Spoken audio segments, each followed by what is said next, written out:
1857లో రావాల్సిన ఇండిపెండెన్స్ని post phone చేశారు. Independence రాకుండా ఉండడానికి ఏం చేయాలో ఇండిపెండెన్స్ అనే దారినే మార్చేసిన వాడు గాంధీ. జలియన్ వాలాబాగ్లో జనరల్ డయర్ కింద ఉన్న పనిచేసే ఆర్మీ మెన్ అంతా కూడా ఇండియన్స్. ఇక్కడ ఉన్న ఎదురుగా ఉన్న వాళ్ళు ఇండియన్స్. ఏ కారణం లేకుండా ఓపెన్ ఫైర్ అన్నది ఇండియన్స్ చంపేలాగా చేశారు. అలా చేస్తే గాంధీ ఫస్ట్ ఆఫ్ ఆల్ ఈ అరాచకాలన్నీ వింటే అన్నా నీకు మరో గాడ్సే అవుతావు అన్న, తప్పలేదు.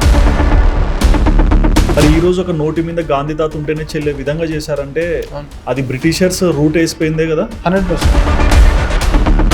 ప్రజలు ఎన్నుకున్న వాళ్ళే నాయకులు అనే సిస్టంలో ఈ రోజు కూడా ఉన్నాం. కానీ ఒక ప్రజలు ఎంచుకోలేదు, ఒక లీడర్ తీసుకోలేదు. First prime minister of India Jawaharlal Nehru అని వస్తుంది.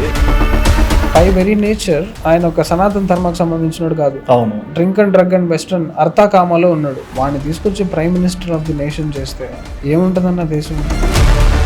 ఆ సీక్రెట్ కారిడార్ రూమ్ లో ఏమేమి జరుగుతుందో ఎవరికి తెలియదు. వైస్రాయ్. ఎస్.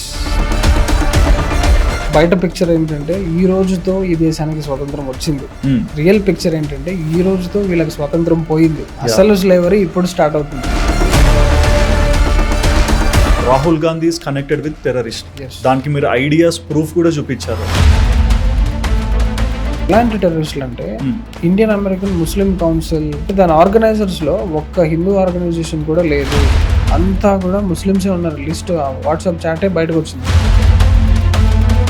ట్రైబల్స్, మనకి ఏది తెలియని ట్రైబల్స్ లో కూడా వెళ్ళి జీసస్ జెండా నాటుతున్నారు. వాళ్ళ దగ్గర అల్లలోయ పాటలు పాడిపిస్తున్నారు. ఫండ్స్ ఎక్కడి నుంచి వస్తున్నాయి? ఇండియాని స్లేవ్ చేయాలనుకునే ప్రతి నా కొడుకుని స్ట్రింగ్ వినోద్ ఆపుతాడు.